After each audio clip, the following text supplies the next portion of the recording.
지난번에 만민이 기도하는 집이라 하는 주제로 기도에 대해서 우리 리더는 기도의 사람이 되어야 한다. 우리 교회는 기도하는 교회가 되어야 한다 하는 말씀을 드렸습니다.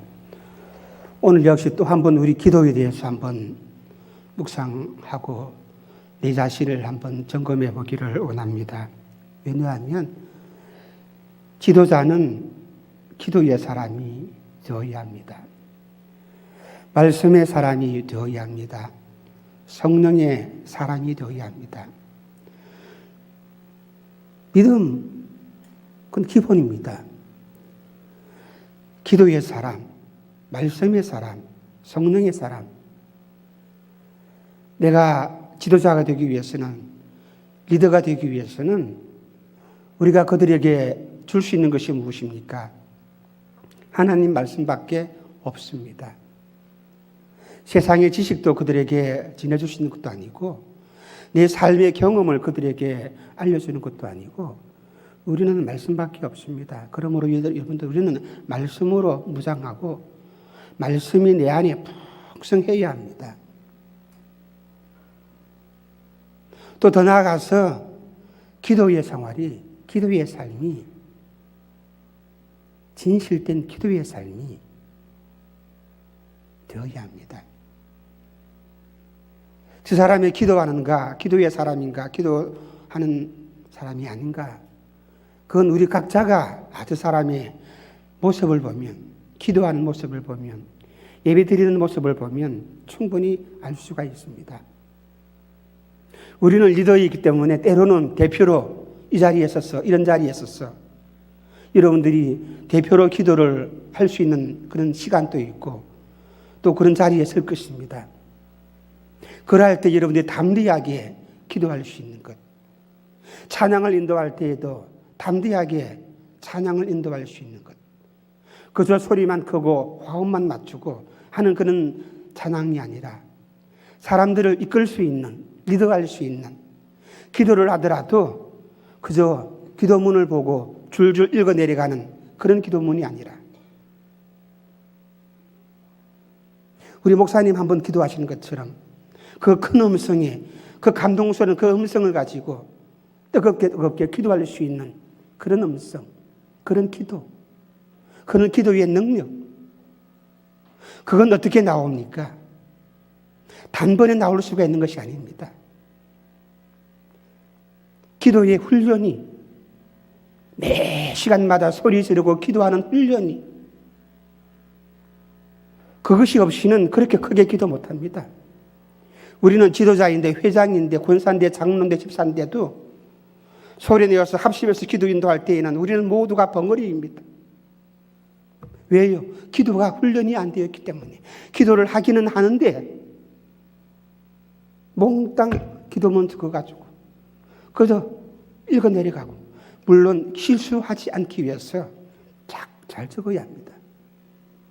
그리고 그대로 해야 합니다. 물론 그렇게 하더라도 우리가 좀 지혜롭게 기도문을 읽더라도 기도문 안 읽는 것처럼, 기도문 보고 하지 않는 것처럼 충분히 할 수 있을 텐데 그것은 훈련이 안 되어 있기 때문에 우리 기도 한마디 한마디, 음성 한마디, 기도문 한마디 한마디가 감동이 듣는 사람으로 하여금, 기도에 동참하는 사람들로 하여금 아멘을 이끌 수 있는 그런 기도의 능력, 그런 기도의 감동 우리에게 필요합니다. 왜요? 우리는 지도자이기 때문에, 그들을 위해서 기도를 해주는 사람이기 때문에, 그들에게 말씀을 전해주는 사람이기 때문에 말씀으로 무장되어야 하고 기도의 능력이, 기도의 권능이 우리에게 나타나야 합니다. 물론 때로는 사람의 성격에 따라서 소리 크게 내어서 크게 할 수 없는 사람도 있을 것이고 잔잔하게 조용히 기도해도 능력이 나타날 것입니다. 그런데 그때에도 어떤 능력이 어떻게 나타납니까? 모든 삶 속에서 그의 모든 생각이, 마음이 기도의 삶이 되었을 때에, 기도로 무장되었을 때에 주님께서는 바쁜 사역을 하시면서도 늘 항상 습관을 따라 기도하시더라. 복음 증거하시더라고. 무척 바빴는데도 불구하고 늘 항상 혼자서 조용한 시간을 가졌었어. 혼자서 조용한 시간을 따로 가져서 한적한 곳에 가셔서 기도하시고 하나님과 1대1로 대면하고 교제하시고. 오늘 본문 두 사람이 나옵니다. 한 사람은 바리새인입니다. 한 사람은 전혀 다른 세리입니다.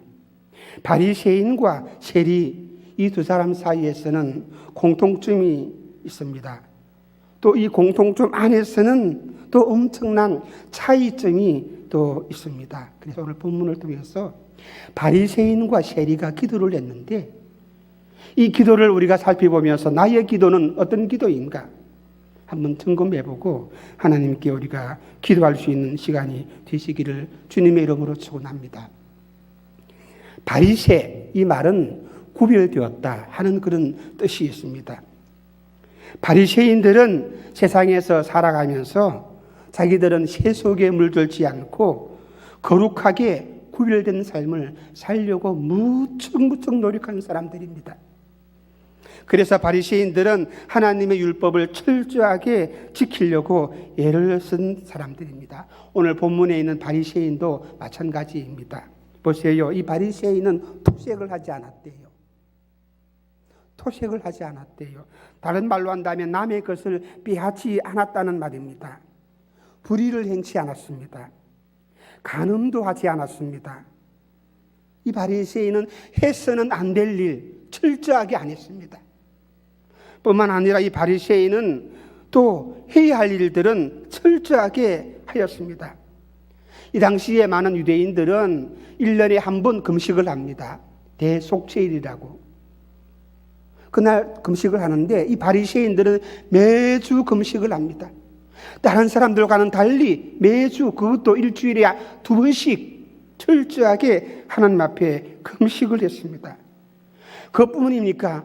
11조. 다른 사람들은 소출의 11조를 드렸는데 이 바리새인들은 소득의 11조를 하나님께 드렸습니다. 오늘날로 말한다면은 직장에서 받는 월급에서만 11조를 드리는 것이 아니라 모든 소득, 내가 얻었던 모든 그 어떤 소득에서는 몽땅 다 하나님 앞에 11조를 드렸습니다. 모든 부수입까지도 철저하게 계산을 해서 하나님께 11조를 드렸습니다. 그리고 율법을 철저하게 지키려고 애를 썼습니다. 그래서 이 당시에 바리새인들을 보고서 많은 사람들은 하나님을 철저히 섬기는 사람들이라 그렇게 인정을 해 주었습니다. 그런데 세리는 보세요. 전혀 다른 사람입니다. 세리는 말 그대로 세금 거두는 사람들입니다. 세금을 징수하는 사람들입니다. 우리가 아는 상식대로 자기 동족 유대인들로부터 이 세리는 세금을 걷어서 그 당시 유대 나라를 지배하고 있던 로마에다가 바치는 일을 하였습니다. 그러다 보니까 이 당시의 세리는 자기 동족 유대인들로부터 민족의 반역자다, 로마 제국의 앞잡이 매국노라, 그런 지탄을 받았습니다. 이 당시 세리들은 월급이 자기가 세금을 거두어서 거기서 얼마를 챙기는 것입니다. 로마의 세금을 내야 할 할당량이 있는데 자기가 세금을 적게 거두었으면 자기 돈으로 채워야 합니다. 또 그리고 자기가 많이 거두었으면 로마에 내야 할 세금 내고 나머지 돈을 자기가 챙기는 것입니다. 그렇기 때문에 더 많은 수입을 얻기 위해서는 부정적인 방법을 가지고서 강제적으로 세금을 빼앗고 토색하는 일들이 많이 일어났습니다. 그래서 이 당시에 많은 사람들은 이 세리를 보게 되면 죄인이라 그렇게 불렀습니다. 바리새인은 의인이라 불렀고요. 하나님을 잘 섬기는 사람이라 그렇게 사람들은 인정을 해주었고, 이 세리를 보고서는 몽땅 다 죄인이라 그렇게 불러주었습니다. 본문 우리 13절 말씀 다 같이 한번 읽어보도록 하십시다. 다 같이 시작. 세리는 멀리 서서 감히 눈을 들어 하늘을 쳐다보지도 못하고 다만 가슴을 치며 이르되 하나님이여 불쌍히 여기소서 나는 죄인으로서이다. 자기도 자기 자신을 그렇게 인정했어요. 사람들만 죄인이라 이렇게 불러준 것이 아니라 자기 자신도 나는 죄인이다, 아버지 하나님 앞에서 나는 죄인이다, 그렇게 가슴을 치면서 하나님께 고백을 했습니다. 하나님 나를 불쌍히 여기옵소서. 나는 죄인입니다. 내 스스로 인정을 했습니다. 누가복음 19장에 보게 되면은 세리, 또 한 사람 세리 삭개오라고 하는 사람이 있는데 이 사람이 얘기가 나옵니다. 예수님께서 이 삭개오의 집에 들어갔을 때에 그 모습을 보고서 사람들이 이야기를 했는데 무엇이라 말하였습니까? 누가복음 19장 7절 말씀에는 이렇게 말합니다. 무사람이 보고 수군거리 이르되 저가 누구 집에? 죄인의 집에 유하로 들어갔도다. 그렇게 했습니다. 그래서 삭개오를 세리 삭개오를 일으켜서 죄인이라 그렇게 불렀습니다. 이만큼 이 당시에 세리라고 한다면 자타가 공인할 만큼 다 죄인으로 불러주었습니다. 자기도 그렇게 죄인으로 생각합니다. 그런데 놀라운 것이 무엇입니까? 주님께서는 죄인이라고 생각하는 이 세리를 있잖아요. 칭찬을 하시는 거예요. 그리고 모든 사람들이 의인이라 하나님께서 하나님을 잘 섬기는 사람이라고 하는 이 바리새인을 보고서 무엇이라고 인정해 주지 않아요. 예수님께서는 이 사람의 신앙을 인정해 주지 아니합니다. 오히려 책망합니다. 어떻게 책망합니까? 어떻게 책망합니까? 그렇죠? 많은 사람들은 바리새인을 의로운 사람이라고 했는데도 하나님께서는 주님께서는 오히려 이 세리를 보고서 그 믿음을 그 신앙을 인정해 주었고 의인이라 그렇게 불러주었습니다. 예수님께서는 바리새인을 향하여서 이 독사의 자식들아 이 회칠한 무덤아 무섭게 책망을 해 주었습니다. 그런데 왜 이런 일들이 일어납니까? 왜 예수님께서는 바리새인을 인정해 주지 아니합니까? 오히려 남들이 다 죄인이라고 손가락질을 하는 이 세리를 칭찬을 해주고 있는가 그 말입니다. 그래서 바리새인의 기도, 세리의 기도를 한번 비교를 해봅시다.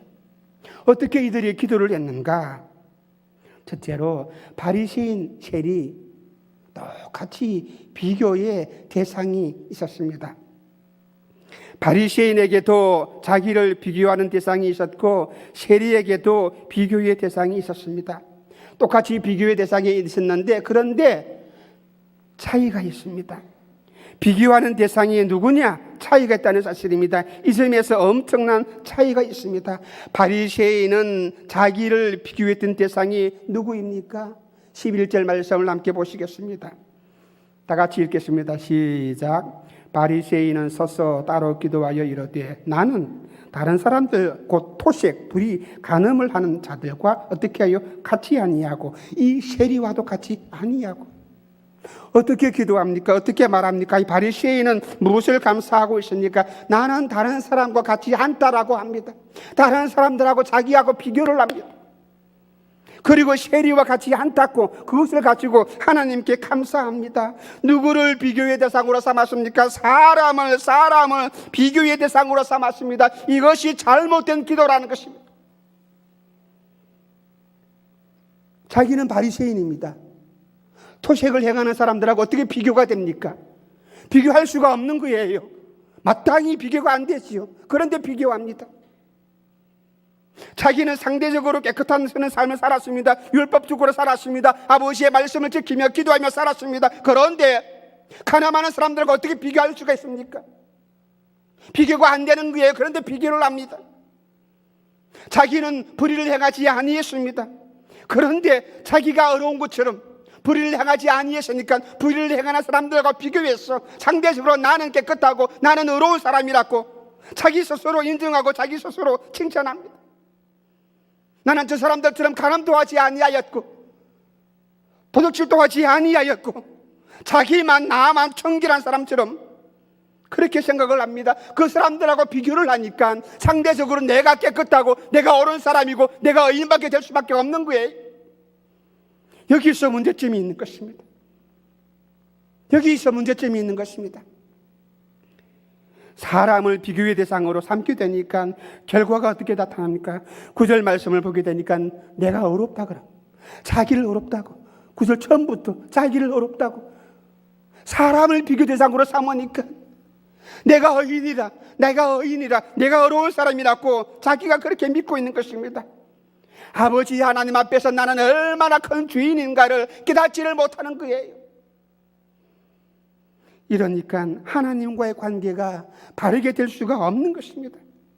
이 바리새인은 교만해져서 결국에는 다른 사람들을 멸시하고 천시하는 사람이 되었습니다. 그래서 하나님과의 관계도 바르지 못하게 되고 다른 사람과의 관계도 바르게 될 수가 없는 것입니다. 여러분들은 사람을 비교의 대상으로 삼으면 안 됩니다. 안 믿는 사람들하고 소약한 사람들하고 신앙생활이 약한 사람들하고 비교의 대상을 삼아가지고 나는 저 사람들처럼 내가 신앙생활을 하지 않으니까 하나님 감사합니다. 그런 대상을 삼고서 기도하지 마시기를 주님의 이름으로 축원합니다.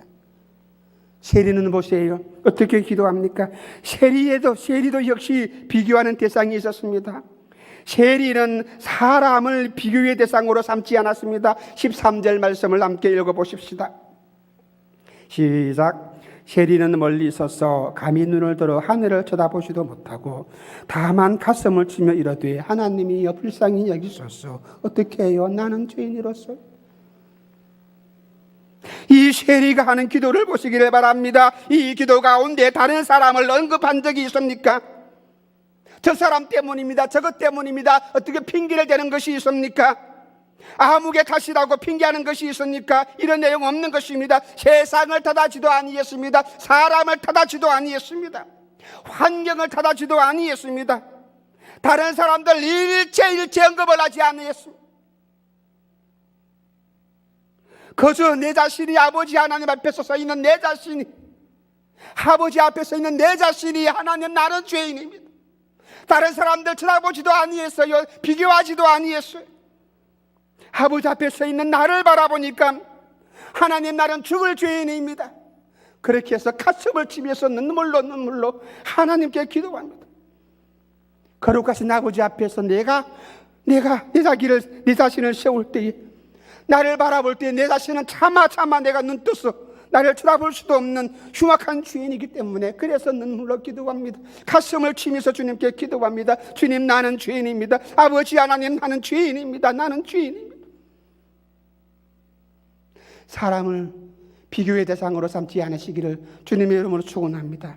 아버지 앞에서 거룩하신 아버지 하나님 앞에 서 있다는 그런 마음을 가지고 이 한 시간 예배하시고 기도하시고 찬양하시는 여러분이 되시기를 주님의 이름으로 축원합니다.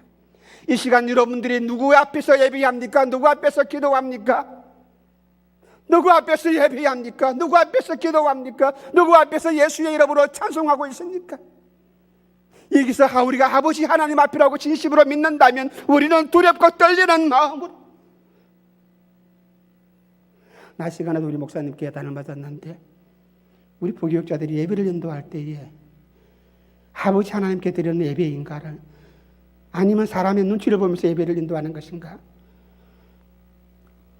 그것을 지적을 하시면서 우리에게 야단을 하셨습니다. 아버지 하나님 앞에서 기도합니다.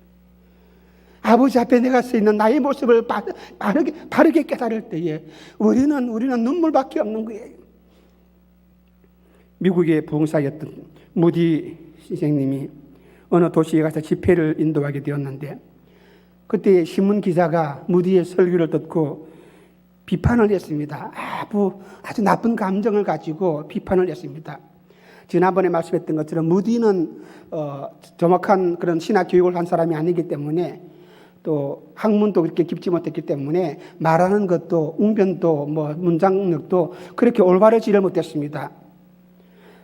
앞뒤 문장이 잘 맞지 않을 때가 많았습니다. 그런데도 설교를 듣는 모든 사람들이 감동을 받고 많은 사람들이 회개하고 하나님께 돌아오는 역사가 있었는데 이걸 보고서 신문 기자가 비판을 하는 거예요. 아주 신랄하게 신문 뉴스에 목사님을 비판을 했습니다. 그래서 이 보좌관들이 이 문제를 어떻게 처리할 것인가, 신문 기사를 읽고서 우리가 어떻게 대응을 할 것인가, 이 기자를 또한 성토를 하고 우리가 변명을 해야 될 것인데 참모들이 모여서 회의를 하는데 목사님께서는 아무런 대꾸를 하지 않으시는 거예요. 그래서 참모들이 선생님 화도 안 나십니까? 억울하지도 아니합니까? 그렇게 물었을 때에 무디가 그렇게 말했다고 합니다. 그래요. 나는 그 기자가 말한 것처럼 아니, 그 기자가 말했던 것보다도 더 많은 죄악들이, 더 많은 흉측한 모습들이 내게 있습니다. 나는 죄인입니다. 그 기자가 말한 것처럼 나는 흉측한 죄인입니다. 그러니 누구도 그 사람이 저직한 것을 대꾸하지 마시기를 바랍니다. 나는 더 악하고 형편이 없는 사람입니다. 그렇게 하면서 만류를 했습니다. 그날 저녁에 무디가 집회에서 다시 한번 하나님의 거신 사랑과 하나님의 끝없는 그런 용서에 대해서 설교를 했는데, 이런 번씩 7번이라도 용서를 해야 한다는 그 아버지의 사랑과 은혜에 대해서 설교를 했습니다. 그런데 그때 마침 또 그 기자가 이 설교를 흠을 잡기 위해서 그 자리에 앉아 있었습니다. 그럴 때에 이 무디의 설교를 듣고 이 용서와 사랑의 설교를 듣고 그 자리에서 꼬꾸라지는 거예요. 그 자리에서 넘어지는 거야. 하나님의 은혜를 받고 두 손 들고 눈물로 회개하면서 아버지 앞에 나왔다는 그런 역사가 있다는 사실입니다. 바리새인들처럼 다른 사람들하고 비교하지 마시기를 바랍니다. 오히려 세리처럼 내가 언제나 거룩하신 아버지 앞에 내가 서 있다, 아버지 하나님 앞에 내가 서 있다는 이 자세를 가지고 이 신전의식이라 그렇게 말하죠. 신학적인 용어로 말한다면 호람되어 아버지 하나님 앞에서 내가 있다는 것을 우리가 잊지 말아야 합니다. 무엇을 하든지 언제나 어디서 내가 어떤 일을 하든지, 내가 말을 할 때에도, 내가 밥을 먹을 때에도, 내가 일을 할 때에도 언제나 하나님 앞에서, 특별히 내가 기도할 때, 예배할 때에 누구 앞에서? 하나님 앞에서. 이런 심정으로 살아야 합니다. 그러할 때에 내가 세리처럼 하나님이여 나를 불쌍히 여겨주시옵소서. 나는 주인입니다. 나는 감히 눈을 들어 하늘을 우러러 볼 수도 없고 가슴을 치면서 통곡할 수밖에 없는 큰 주인입니다. 그렇게 고백할 수가 있을 것입니다. 또 한 가지 바리새인과 세리는 공통점이 있는데 둘 다 아주 담대했습니다. 두 사람은 하나님 앞에 기도하기 위해서 성전에 올라갔습니다. 둘 다 똑같은 그런 담대함을 가지고 하나님께 기도합니다. 똑같이 하나님이여 그렇게 부르짖고 기도를 시작합니다. 얼마나 담대한 신앙입니까? 그런데 이 두 사람이 갖고 있는 이 담대함이 어디서 나왔습니까? 이 근거가 다릅니다. 바리새인은 하나님이여 부를 때에 어떤 마음을 가지고 그 담대하게 하나님을 불렀습니까? 하나님, 나는 이렇게 살아왔습니다. 자기의 행위를 가지고 나는 토색을 하지 않았습니다.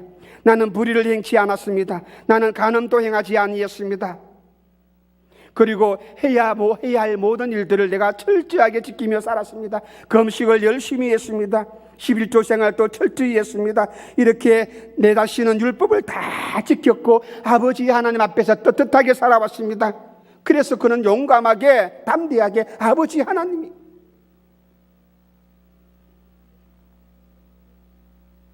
세리는 하나님 불렀습니다. 세리는 하나님 부를 때에 하나님을 부르면서 나를 돌아보니까, 내 행위를 보니까 너무나 추하고 더럽고 악한 모습밖에 없습니다. 그래서 아버지 하나님이요, 더 이상 말이 안 나올 것입니다. 아버지께 내어놓을 곳이 없습니다.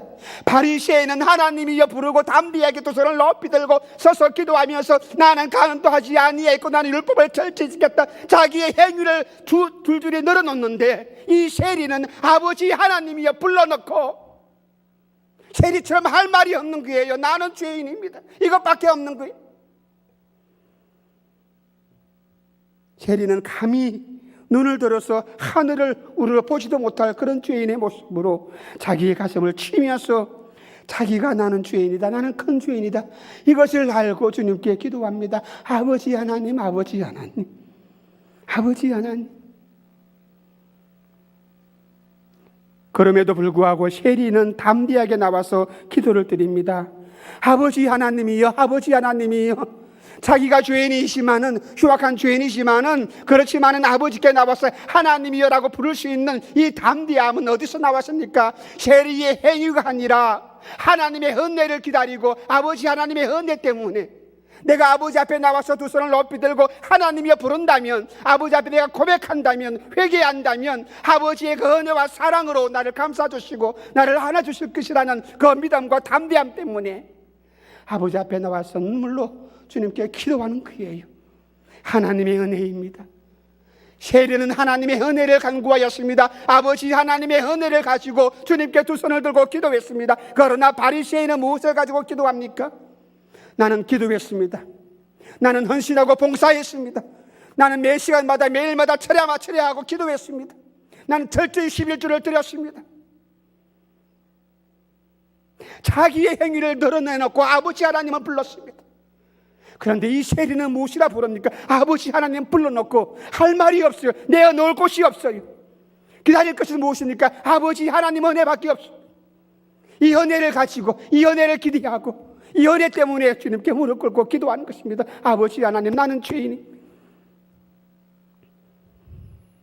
오늘 우리들도 이 은혜를 가지고 아버지 앞에 나온 사람들 아니겠습니까? 이 은혜가 없다면, 이 은혜와 사랑이 없다면 우리는 나올 수가 없는 것입니다. 히브리서 10장 19절 말씀입니다. 그러므로 형제들아, 우리가 예수의 피를 힘입어 성소에 들어가 무엇을 얻었나니? 담력을 얻었나니. 바리새인은 자기 행위를 자랑하면서 아버지 앞에 나갔지만은 우리는 그러지를 못했습니다. 저와 여러분들은 아버지 앞에 나온 것은 내 행위가 아니라, 내 노력이 아니라, 내 신앙이 아니라 무엇이라고요? 아버지 하나님의 은혜 때문입니다. 온전히 아버지 하나님의 사랑 때문입니다. 나를 안아주시는 그 하나님의 사랑 때문에 이 시간에 앉아있고 또 우리가 두 손을 높이 들고 하나님께 기도하는 거예요. 나는 아무런 공로 없습니다. 나는 정말 수치스러운 죄인입니다. 부끄러운 죄인입니다. 가슴을 칠 수밖에 없는 죄인입니다. 그럼에도 불구하고 값없이 베풀어 주시는 하나님의 놀라운 사랑을 의지하고 하나님의 놀라운 그 은혜를 내가 기다리면서 이 한 시간 아버지 앞에 나왔습니다. 하나님, 나를 안아주십시오. 나를 치료하여 주십시오. 나를 용서해 주십시오. 사도 바울이 위대한 신학자가 아니겠습니까? 위대한 믿음의 사람이 아니겠습니까? 사도 바울은 자기가 아버지 앞에 설 때마다 나는 죄인이요, 나는 죄인 중에 괴순이라, 나는 팔삭둥이라고요, 나는 만삭되지 못하는 추악한 죄인이라고 바울은 감석하면서 아버지 앞에 설 때마다 나는 죄인임을 그는 고백했습니다. 나는 그리스도의 종이라, 나는 그리스도의 종이라.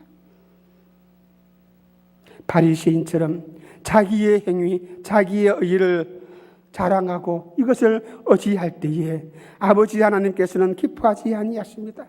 그러므로 하나님의 은혜를 의지하시기를 바랍니다. 하나님의 은혜를 간구하시기를 주님의 이름으로 축원합니다. 나는 보잘것없는 사람입니다. 나는 큰 죄인입니다. 나는 죽을 수밖에 없는 죄인입니다. 그렇지만은 아버지 하나님의 은혜가 있기 때문에 내가 아버지의 은혜를 내가 힘입어서 나도 담대하게 아버지께서 내게 은혜를 베풀지 아니한다면 나는 이 시간 나올 수가 없고 심판받고 멸망받을 수밖에 없는 죄인이지만은 아버지 하나님의 은혜 때문에 내가 담대한 마음을 갖고 주한 모습을 가지고 주님께 나옵니다. 지지난주에 목사님 설교 드렸죠. 탕자의 비유를 들었습니다. 탕자가 죽을 수밖에 없는 죄인이에요. 그런데 이 탕자가 어떻게 나옵니까? 아버지 앞에 나왔어. 아버지가 나를 품권으로 나를 종으로 삼아 주십시오. 아버지의 아들이 아니라도 좋습니다. 그 주한 모습을 가지고 아버지 앞에 나왔을 때에 그 아버지의 사랑을 기억하고 아버지의 은혜를 하고, 내 아버지 집에는 먹을 것도 많은데, 아버지 집에는 풍족한 것도 많은데, 아버지 집을 기억하고 아버지의 은혜와 사랑을 기억하고 그냥 나왔습니다. 그냥 두 손 들고 추한 모습 가지고 나왔을 때에 아버지는 그를 안아주신 이것입니다. 우리가 아버지 앞에 나오는 것은 무엇 때문입니까? 내가 어떻게 살아왔기 때문에, 내가 어떻게 기도했기 때문에, 내 행동 때문이 아니라 아버지 하나님의 은혜 때문입니다. 그렇기 때문에 주님께서는 이 세리의 기도를 보시고 기뻐하신 거예요. 이 시간 우리들도 주님의 은혜를 바라보면서 하나님, 내가 나왔습니다. 나의 죄를 용서해 주시옵소서. 내가 예수님의 피를 힘입고 예수님의 십자가의 보혈의 공로를 내가 의지하고 내가 주님께 나와서 무릎 꿇고 기도합니다. 하나님, 나를 받아주시소. 나를 인도해 주시고 내 모든 죄악을 용서해 주시옵소서. 그렇게 기도하실 때에 하나님께서는 기뻐하실 것입니다. 여러분, 수학이 할 때에 저는 수학을 제일 싫어하는데 수학을 지금도 몰라요. 잘 모르는데. 그런데 사칙 연산 가운데에 마이너스에다가 플러스를 곱하면은 그건 평생 마이너스 받게 됩니다. 플러스 아무리 많은 숫자를 가지고 마이너스를 곱하게 되면은 그건 그전이 마이너스예요. 그런데 마이너스가 플러스가 되려면 마이너스를 갖다가 마이너스를 곱할 때에 플러스가 되는 것입니다. 우리는 마이너스 인생입니다. 우리는 마이너스 인생, 죄인 같은 그런 인생입니다. 그렇기 때문에 내 노력, 내 행위 가지고 또 핸드폰 곱해봤자 우리는 아무것도 얻을 수가 없는 것입니다. 내 죄인됨을 깨닫고 주님의 보혈의 공로를 내가 의지하고 주님께 기도할 때에, 주 앞에 나올 때에 우리는 믿음으로 승리하고 하나님이 베푸시는 복을 우리가 받을 수가 있다는 사실입니다. 하나님, 나를 불쌍히 여겨주시옵소서. 나는 아버지 앞에 큰 죄인입니다. 마이너스 이 자세로 나간다면 하나님께서는 내 인생을 플러스로 응답하실 것입니다. 괜찮다. 그 탕자의 아버지가 탕자를 하나 줄 때에 아무 말 하지 않았습니까? 너는 어렵다, 나는 죄인입니다 고백하는데 아들아 내가 잃어버렸던 아들을 내가 다시 한번 찾았다. 아버지가 불러주는 것이 무엇입니까? 아들아 이 탕자는 나를 종으로 삼아달라고 나는 죄인입니다 그랬는데 아버지는 아들아 이렇게 말씀해 주었던 것처럼 내가 죄인됨을 고백하고 주님께 두 손 들고 나갈 때에 하나님께서는 나를 죄인으로 인정해 주시지 아니하시고 나를 어렵다 인정해 주시고 아버지의 사랑으로, 아버지의 은혜로, 하나님의 축복으로 나를 감싸 주실 것입니다. 우리 모두는 이 시간 아버지 앞에 나왔습니다. 바리새인처럼 내 행동, 내 삶, 내 의를 의지하려고 하지 마시기를 바랍니다. 하나님께서 기뻐하지 아니하십니다. 세리처럼 겸손한 자세로 임할 수 있기를 주님의 이름으로 축원합니다. 14절 말씀에 주님께서 무엇이라 말씀하십니까? 다 같이 한번 읽어보도록 하시겠습니다.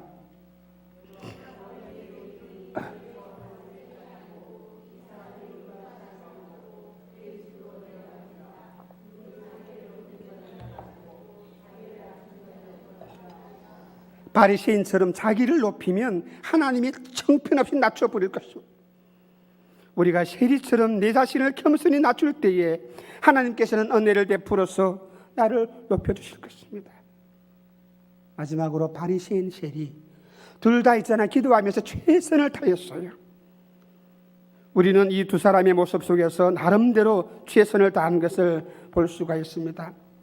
그런데 두 사람 최선 다하는 했는데 방향이 달랐습니다. 그래서 결과가 다른 것입니다. 바리새인은 최선을 다했는데 보세요. 우리가 아는 것처럼 바리새인은 율법을 지키는 일에 최선을 다했습니다. 하지 말라 그랬으면 안 했습니다. 하라 그랬으면 철저하게 행했습니다. 그런데 결과는 형편없이 주님이 인정해 주지 않았어요. 좋은 결과로 나타나야 하는데 오히려 그 최선이 그로 하여금 교만한 사람이 되게 만들어버렸습니다.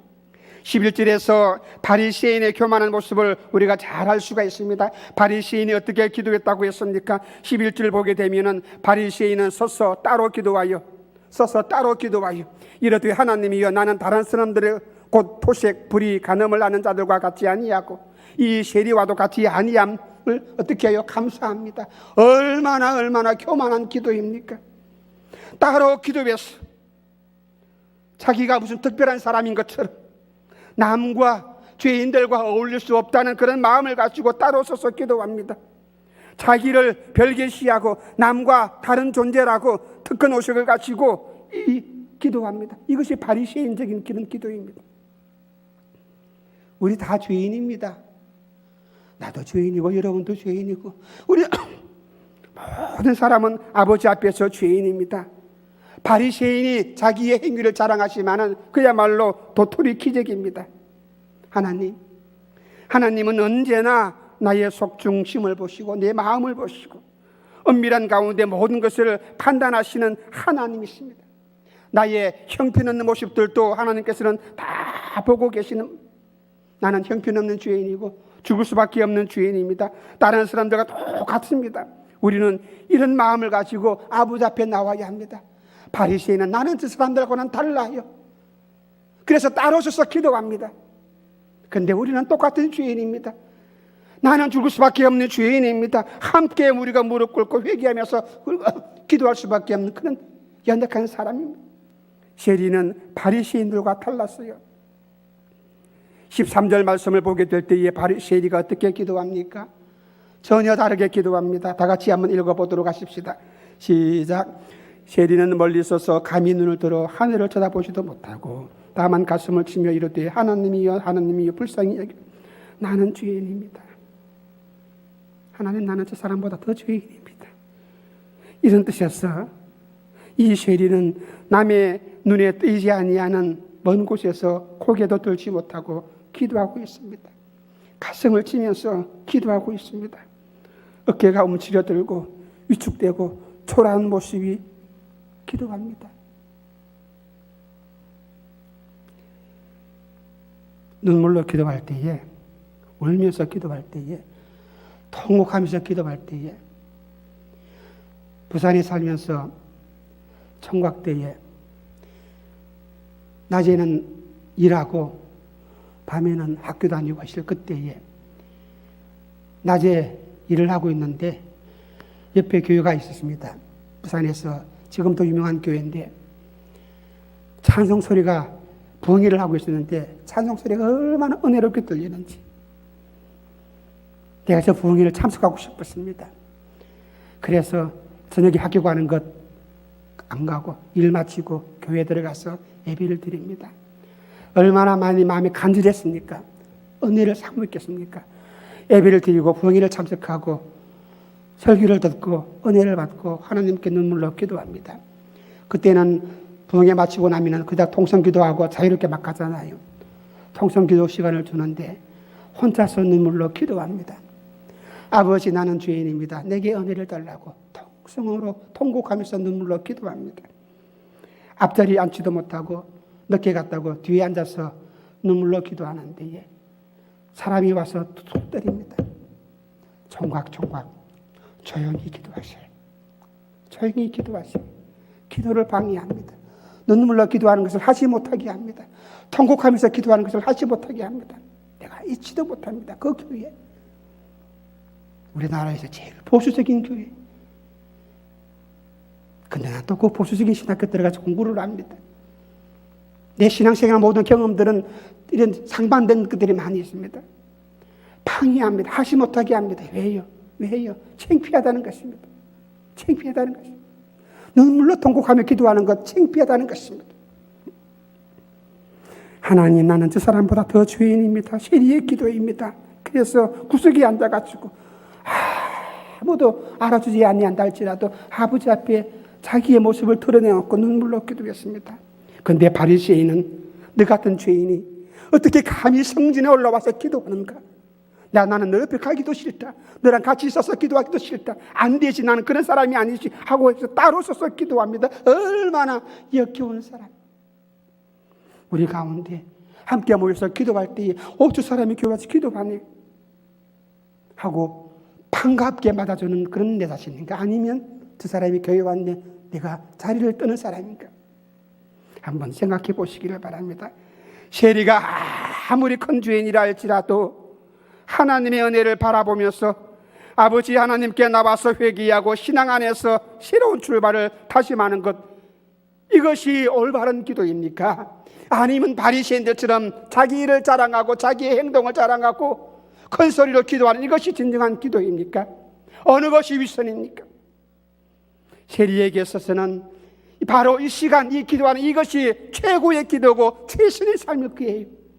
바리새인은 자기가 살면서 지금까지 율법대로 살아왔고 금식하면서 11조를 지키고 그렇게 살아왔는 것이 최고의 삶이었지만, 그러나 이 쉐리의 최선의 삶은 바로 이 시간에 주님께 무릎 꿇고 눈물로 기도하는 것. 나는 죄인입니다. 자기가 죄인임을 인정하고 아버지 앞에 회개하는 이것이 최선의 삶일 것입니다.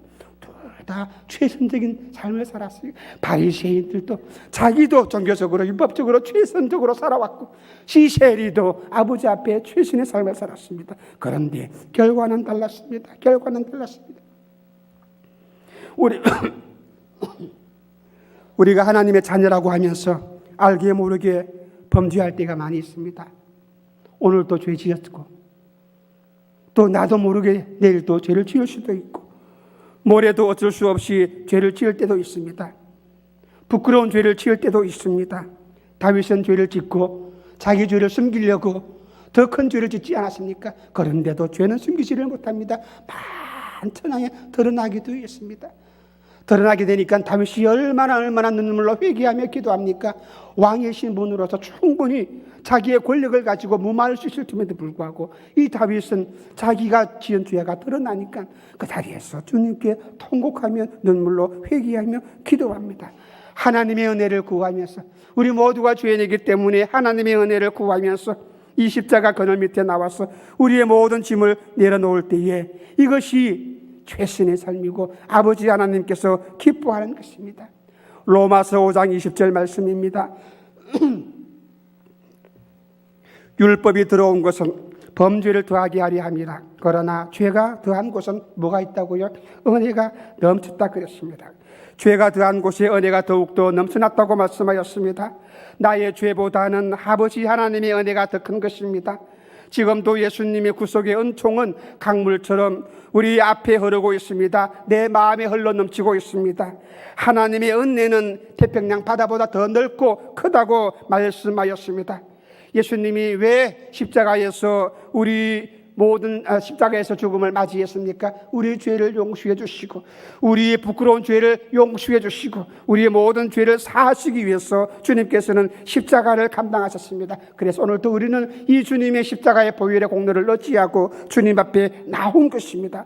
이것이 최선의 삶이고, 매 시간마다 이 십자가 앞에서 우리가 무릎 꿇고 눈물로 회개하며 기도할 때에 아버지께서는 이 기도를 기뻐하시고 우리를 안아주시고 위로해 주실 것입니다.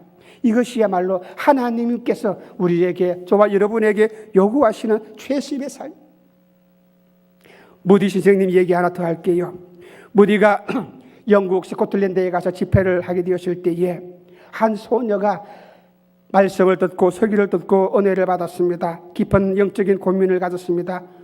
이 소녀는 나는 죄인인데, 부끄러운 죄악을 저질른 사람인데 이 나 같은 죄인도 아버지 딸이 될 수가 있을까? 그런 자격지심이 들었습니다. 그래서 자신이 차마 아버지 앞에 회개할 수 있는, 용서를 구할 수 있는 자격도 없다고 생각을 했습니다. 그날 또 이 무디는 아버지의 사랑을 설교했습니다. 무한하신 용서에 대해서 설교를 했습니다. 이 설교를 들은 이 소녀가 은혜를 받고 설교가 끝난 뒤에 이 소녀가 울면서 무디 앞에 뛰어나가서 물었습니다. 선생님, 나는 부족하고 죄 많은 사람인데 주님께서는 나를 받아주실까요? 그렇게 물었을 때에 이 무디 선생님은 이 소녀를 안고서 물론이시요. 당자가 아버지 앞에 돌아왔을 때에 아들로 인정해 주었던 것처럼 자매님도 아버지의 사랑으로 얼마든지 안아주시고 받아주실 것입니다. 그랬을 때에 이 소녀는 눈물로 자유를 누렸다는 사실입니다. 이 감격스러운 장면을 성가대에서 누가 봤습니다. 그래가지고 이 성가대 속에서 이 모습을 보고 얼른 시를 하나 썼습니다. 그리고 이 시를 갖다가 노래를 부른 사람이 우리가 잘 아는 복음성가 생키라는 사람이 이 노래를 불렀습니다. 찬송가에서 이런 찬송이 있습니다. 나 주의 도움 받고자 주 예수님께 빕니다. 그 구원 허락하시사 날 받으옵소서. 큰 죄에 빠져 영죽을 날 위해 피 흘렸으니 주 형상대로 날 받으옵소서. 내 힘과 결심 약하여 늘 깨어지기 쉬우니 주 이름으로 구원해 날 받으옵소서. 내 주님 서신 발 앞에 나 꿇어 엎드렸으니 그 크신 역사 이루어 날 받으옵소서. 내 모습 이대로 주 받으옵소서. 날 위해 돌아가신 주 날 받으옵소서. 이 유명한 찬송가가 바로 이 소녀의 회개에 기초해서 작시되었고 불러졌습니다. 바리새인, 세리 이 공통점, 차이점을 살펴보았습니다. 이들의 기도를 우리가 살펴보았습니다. 우리는 기도할 때에 사람을 비교의 대상으로 삼지 말아야 합니다. 세리처럼 내가 아버지 앞에 서 있다는 것을 인정하고 아버지 앞에 주님을 내가 기억하고 아버지의 용서와 은혜를 간구할 수 있는 여러분이 되시기를 주님의 이름으로 축원합니다. 여러분의 행동을, 여러분의 모든 삶을 의지하지 마시기를 바랍니다.